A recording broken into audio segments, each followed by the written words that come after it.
How's everybody this morning? Now I've got a question for you, okay? Is Next Wave in this house? I didn't hear you. Is AFSCME Next Wave in this house?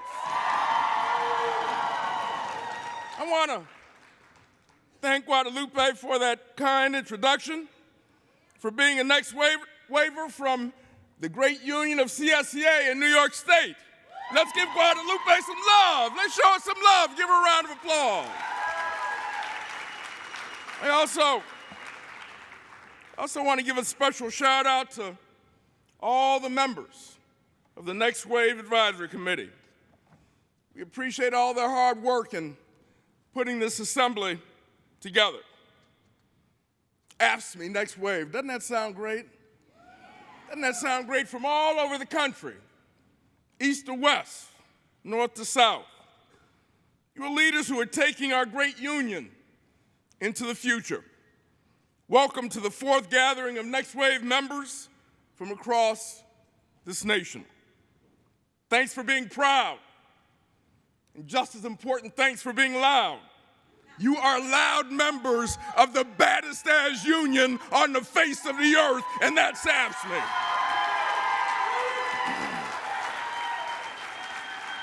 Now, you heard from Jeff Mazur this morning.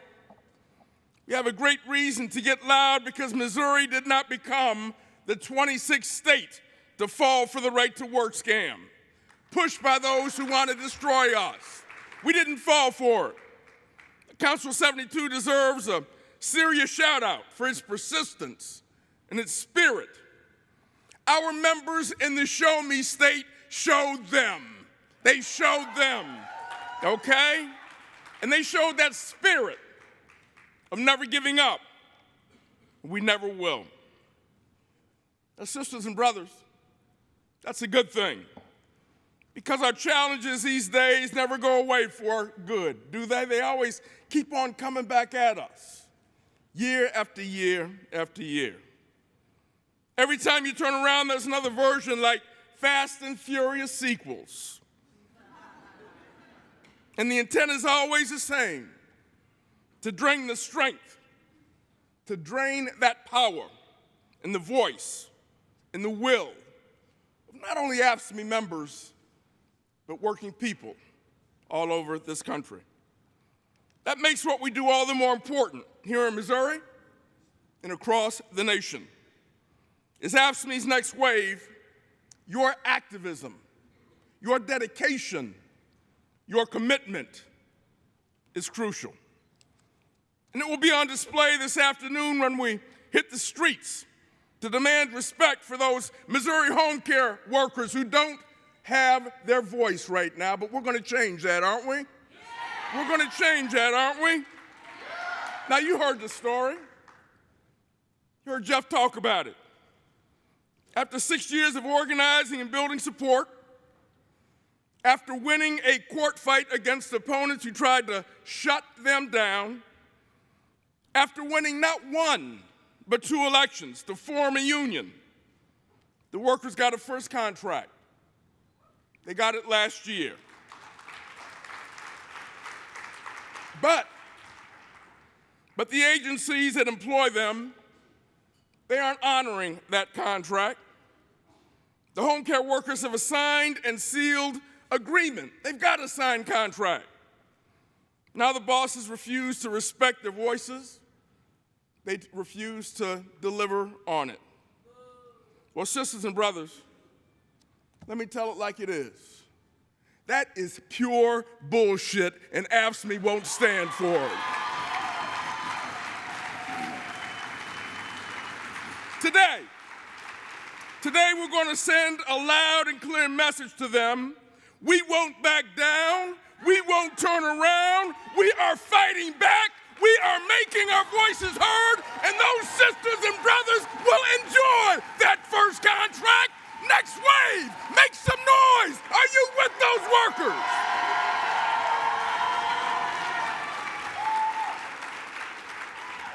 We're going to do what we do best, and that's taking it to the streets. So we're going to raise a little bit of hell this afternoon, aren't we? That's what this union's all about. That's what AFSCME is all about. You know, there's a connection. There's a connection between our action here and the challenges that all of us are dealing with every single day within your communities, in workplaces across the country. Everything we're doing today in New York and California, New Jersey, Pennsylvania, Illinois, Ohio, Connecticut, and in Missouri will shape America's tomorrow. What we do doesn't just determine our individual circumstances, it determines what experiences our children and our grandchildren will have, and what kind of nation they will inherit. As AFSCME members, all of us want to be part of making our nation even better. That's what it's all about. We can only do that through our advocacy and collective voices. Now, they call you not only the millennials, but Generation Debt, the recession generation, and the boomerang generation, because so many of you are forced to move back home. The number of student loan borrowers has increased by 70%. Did you hear me? 70% since 2004, to the point that Americans owe $1.2 trillion in student debt alone. One AFSCME member called this debt a new form of servitude. That's what they said. We've got to fix it. We've got to do something about it. It's not surprising that almost 1/3 of millennials are concerned you'll never be able to buy a home. Almost 1/3. Nearly 1 in 4 worry about retirement security. Worrying about retirement security. Such a young age. But financial worries are only part of the picture, sisters and brothers. You're juggling jobs, you're juggling families every single day. You're trying to establish yourselves at work and in the union. And I'll be honest with you, you're doing that when oftentimes there are some workers who might be working right next to you who don't appreciate your value, who don't appreciate your worth. We've got to change that, sisters and brothers, because let me be real clear about this. You are the future of our union. You are the future of AFSCME. We should embrace you, not push you away. And as a generation that came of age just as the anti-public services philosophy was gaining ground, you've seen what constant cutbacks do to the places you live and in the places you work. You're worried about the fate of our communities, especially in our cities, and that's why it's so important that we're here in St. Louis, Missouri this weekend. Baltimore, Ferguson, New York City, my hometown of Cleveland. Americans' urban centers are nearly at the boiling point. We can't bury our heads in the sand and think that this problem will go away. What's happening in our cities is the focus of a plenary session tomorrow, and I want all of you to be engaged. I want to hear from all of you about what AFSCME should be doing to confront this issue. Now, let me be clear. This crisis is not only about policing. We've got some work to do in that area, let's be clear. But it's also about poverty that locks families in a destructive trap. The lack of opportunity, inadequate investment. It's about policies that ignore urban areas and the huge infrastructure problems that exist all over the country. It's about the failure to invest in our cities, unless it's tax credits for football stadiums or hockey arenas. That's wrong. And we've got to stand up and say that that's wrong. We've got to invest in our people. We've got to invest in infrastructure. We've got to invest in our communities across this country. Now, where is the funding that would put people to work? Where is the funding for job training so parents can support their children and climb out of poverty? Where's the funding for the better public schools and robust services that kids in desperate neighborhoods need every single day? I'll tell you where. Let's be honest about it. Let's be truthful. It's in the pockets of CEOs and corporate shareholders, those that have so much wealth and power in this country. And they want more wealth and more power at the expense of all of you who are trying to play by the rules every single day. Instead of contributing to our nation, the richest of the rich are going after our rights and getting the very public services they benefit from. They're gutting them every single day.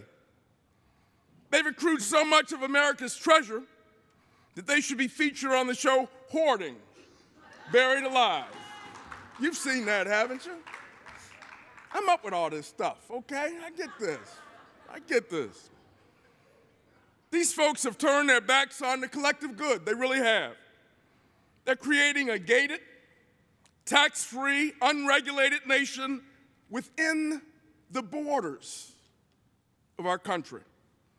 And they're pulling up the drawbridge so we can't even have an opportunity to get in. But sisters and brothers, we are AFSCME, aren't we? We are AFSCME. And we can use our activism to break down doors. We can use that very activism to cross bridges. Our union is leading the way to build a country where opportunity and fairness and justice are not just for a privileged few, but for all. You know, a study that came out just last year illustrates the connection between unions and economic security. Of the 10 cities where working families have the best chance of moving up, climbing that ladder, 9 have a strong tradition of collective bargaining, have a strong tradition of workers' rights. It's just not a coincidence. That connection, and we must connect it every single day, that connection is direct. Increasingly, and I believe this firmly, increasingly Americans see this and they realize it. Polls indicate that younger workers especially view unions favorably. Now, let's just look at what happened a couple of weeks ago. This month, more than 100 editorial employees at Gawker, the news site, proved this. What did they do? They voted to join a union. They voted to join a union. That's a good thing.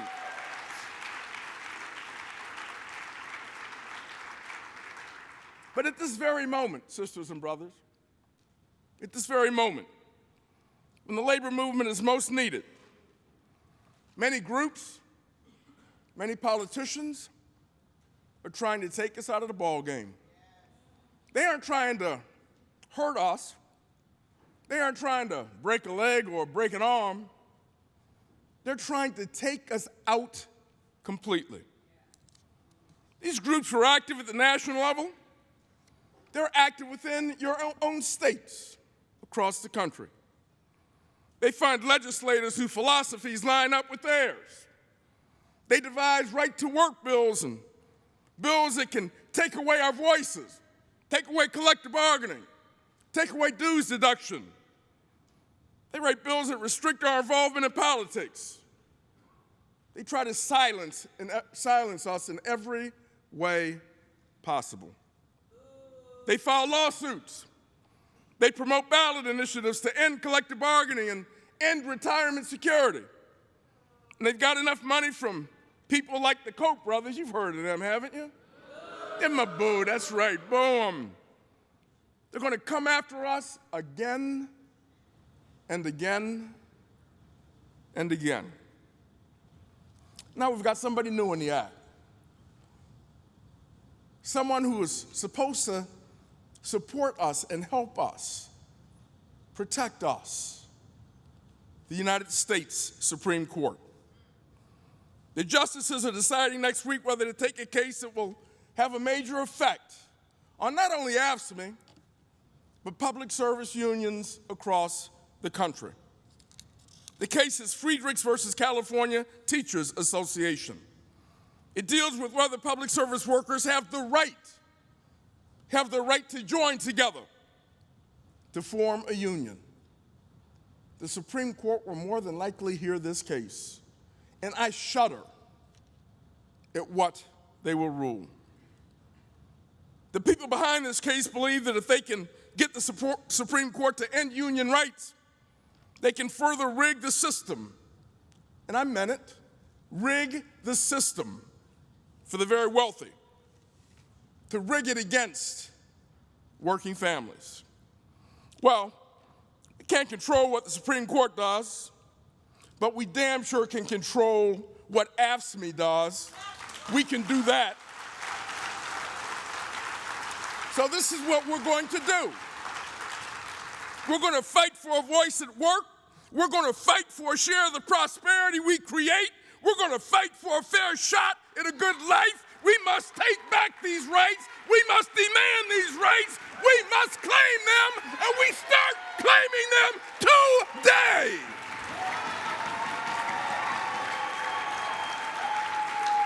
Now, sisters and brothers, how are we going to do this? We're a great union. We have a plan. AFSCME has a plan. And it's called AFSCME Strong. You're going to be hearing a lot about it this weekend. It's the path for our union and next waivers to ensure the future of our union. Our destiny is in your hands. AFSCME Strong grew out of meetings of AFSCME's top leaders. Beginning last year, we started planning for this struggle. We started planning for this fight. We had an honest, open discussion about how we collectively, together, were going to move forward. We agreed that bringing in new members was critical, but we wanted to engage. We wanted to engage our current members. In fact, we set a goal as bold as our union, a target that may even be unprecedented in the entire American labor movement. Now listen to this, because the responsibility is with you. Our goal is to have one-on-one conversations with 80% of our members. 80%. You know how many conversations that is? It's 1 million. Sounds like a lot, but you know what? I think that we can do it. And those discussions, those conversations have already started. We're talking about our major challenges and what members are facing where they are, and connecting the dots between the two. Now, I know all of you love social media in this room. I do too. We accept all kinds of new technology. But sisters and brothers, let me say this. There's something we can't do via Facebook or Twitter alone. Nothing takes the place. Let me be clear on this. Nothing takes the place of all of us looking someone dead in the eye, talking to them one-on-one about being a part of this union, about being active in this union, about being an active member in this union. We must look in them. We must talk to them at the work site, at their homes. We must relay that message.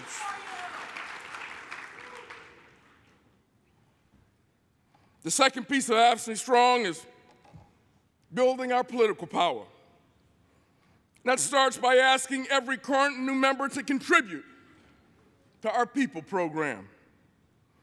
Then we need to use our political muscle to elect candidates who are with us on the issues that matter, people who share our beliefs, share our values.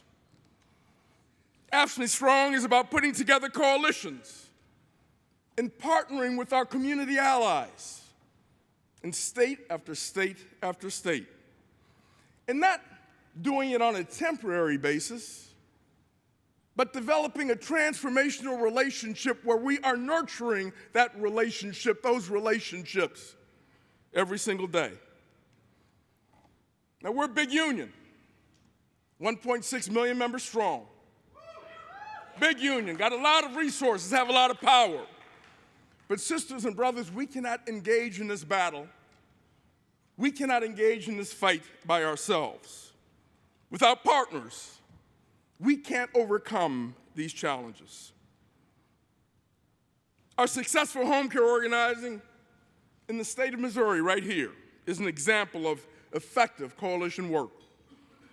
Home care workers teamed up with their consumers, with Missouri Jobs with Justice, and other community organizations. And together they made the link between workers' rights and better care. And AFSCME affiliates across the country are doing the same thing, developing those kinds of important relationships. Now, sisters and brothers, most importantly, AFSCME Strong means that we're having a conversation among us, among our leaders, among our activists, among our members. We've got to take an honest and deep look at ourselves, at our union. We've got to be real. We've got to be honest with one another, and we've got to examine what we are doing right and improve upon it. But we've also got to look at what we're doing wrong, tear it apart, and make change. Make change for the better. Change, sisters and brothers, change. That's always the hardest part, isn't it? We can all get a little too comfortable with the way things are, but we must be bold enough, we must be brave enough for the kind of scrutiny and soul searching that can make our union stronger. We can't run away from these conversations. You know, sometimes in traveling around the country, and some of you have heard me say this, we haven't delved into who we are, our structure, how we provide support and help in building a union. Sometimes I believe that I'm driving around in a 1957 Chevy. Now, there are probably not too many people in this room that remember that car. Unfortunately, I do. But let me tell you something. For those who do remember, that was one of the best cars ever built and ever made, that 1957 Chevy. Right here in America, too. But, sisters and brothers, here's a surprise. This is not 1957.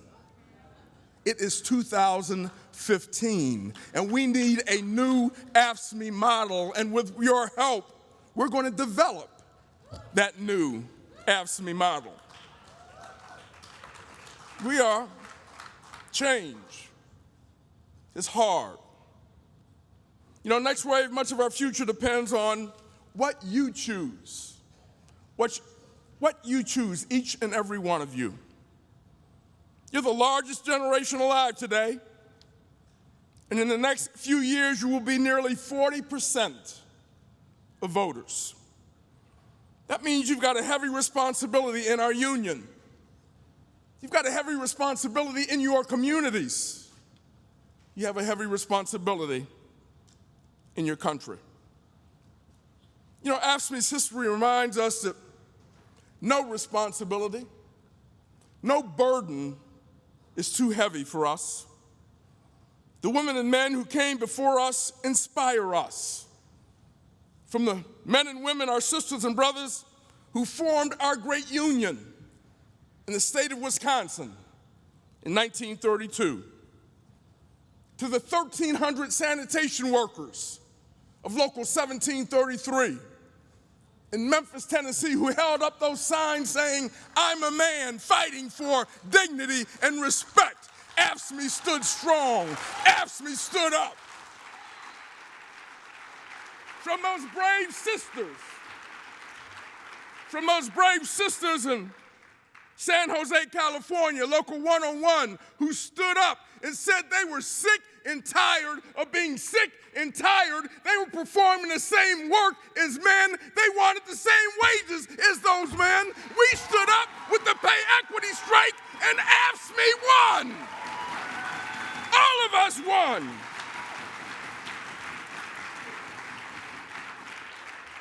All of those sisters and brothers, whether they were in Wisconsin or Memphis or San Jose or all across the country where we have engaged in battle, where we have engaged in fight, they were all pioneers, sisters and brothers. Guess what? Next wave, you are the next AFSCME pioneers.